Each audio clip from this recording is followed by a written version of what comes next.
La chirurgie esthétique fascine autant qu'elle dérange, parce qu'elle touche à quelque chose de profondément intime.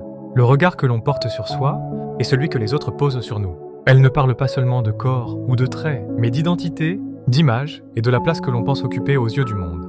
Pour certains, elle représente une manière de reprendre le contrôle sur une apparence qui a longtemps été source de complexes, une façon de se sentir enfin plus aligné avec ce que l'on ressent intérieurement.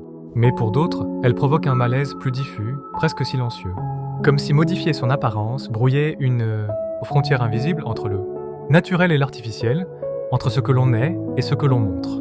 Ce qui dérange n'est pas seulement le geste en lui-même, mais l'idée qu'il puisse exister une pression implicite à changer pour être accepté, apprécié ou simplement regardé autrement. Dans un monde où l'image est omniprésente, constamment comparée et évaluée, le corps devient peu à peu un langage social.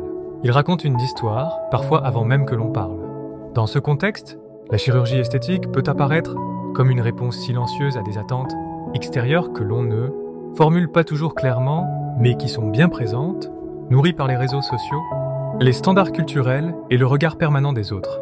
Il existe alors une tension. D'un côté, le désir légitime de se sentir mieux dans sa peau, et de l'autre, la crainte de céder à des normes qui ne nous appartiennent pas vraiment. Cette ambivalence explique pourquoi la chirurgie esthétique rassure autant certaines personnes, tout en inquiétant profondément d'autres, comme si elle révélait quelque chose de fragile dans notre rapport collectif à la beauté et à l'acceptation. Finalement, la chirurgie esthétique ne parle pas uniquement de transformation physique. Elle parle du regard, du silence autour des complexes, et de ce besoin profondément humain d'être perçu, reconnu et accepté, parfois sans avoir à se justifier ni à s'expliquer,